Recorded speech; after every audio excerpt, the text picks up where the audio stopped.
Hey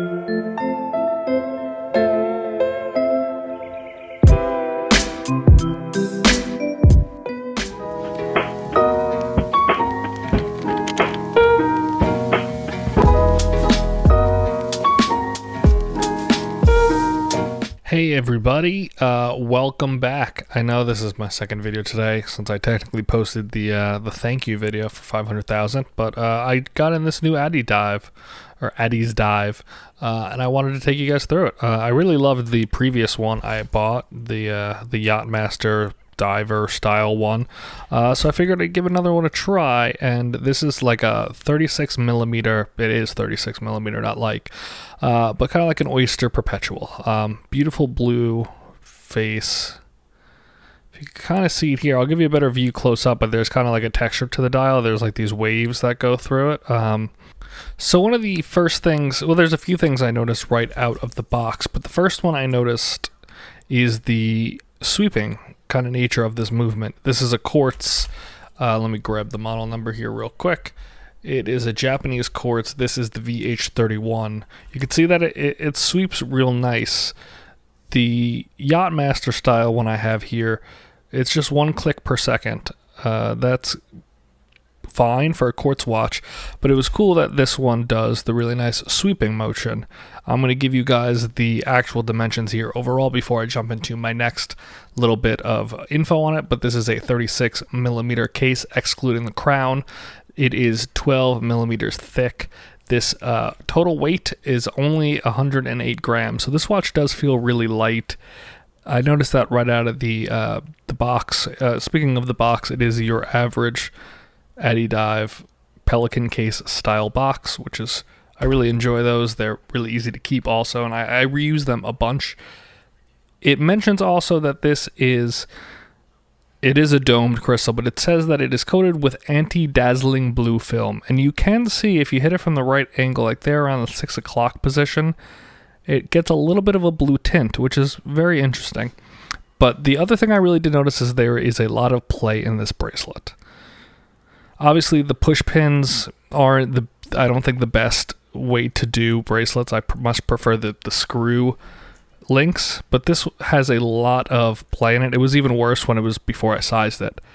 But that's a lot of movement for a brand new watch to have, not even broken in.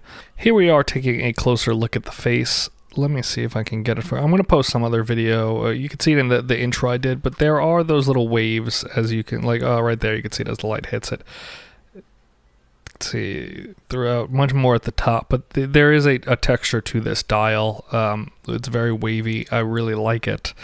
It's very simple. It's your standard oyster perpetual style watch. Try to get a view of the crown there. There you go. Get your, regular Addiesdive. Back a case, stainless steel, deep sea hunter sport diver, 100 meters, and they call this watch the Deep Sea Hunter, 100 meter water resistance. But as we discussed, it is not thick. I do really enjoy also this clasp. It does say Addiesdive on it. Has that logo, which is the spears, and the dive mask. Really good. The push button clasps, love those.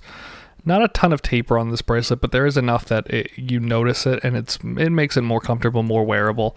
But the main thing is just that face. It's beautiful. It's got that OP style markers, the thicker 12, 3, 6, 9, and the thinner rest of them, but you do notice it. I think it would be cool if it had like a lighter blue kind of hands, but since it doesn't really matter. It is still just a beautiful, beautiful face, and really kind of blown away by how simple yet elegant and nice it is for a real cheap price.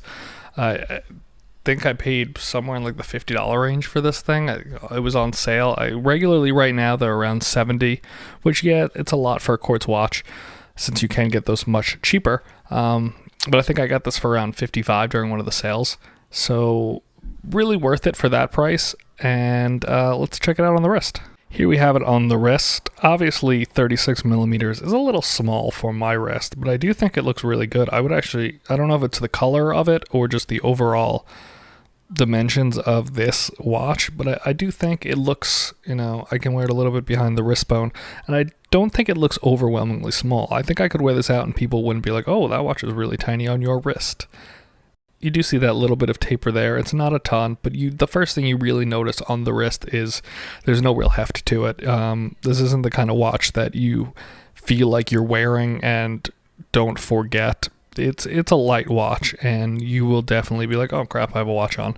It's going to be flung around. It's going to slide around a lot. It doesn't have that, weight behind it, but it surely does look really, really great on the wrist. It's thin.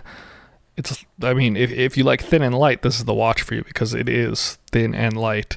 I like a little more heft, but this watch, it looks incredible on the wrist. So the one downside to this watch that I'm realizing is it has no lume. It's not a downside for me, but I do think that does have an effect on the wearability of this watch. I think you're going to have watches in this price point that, it's this one, which has far more heft to it. I think I don't love the bracelet. I wish this clasp was on this watch, but the heft of this piece, plus the fact that it has lume, I think makes that Addiesdive a little bit better. This is a spectacular piece. It looks really nice on the wrist. I'll probably give it to my wife because she likes the color and the sizing, and you could actually make this real small, 3 links on each side, so this will fit a real tiny wrist, which is great. But the no lume kind of stinks. I wish they put in between the markers a little slice of it, but other than that, this is just a really great piece, guys. I know there's a lot of things that you can get for $70, especially quartz being one of them, but this thing is great looking, and if you're looking for kind of an oyster perpetual style, there were a bunch of different colors.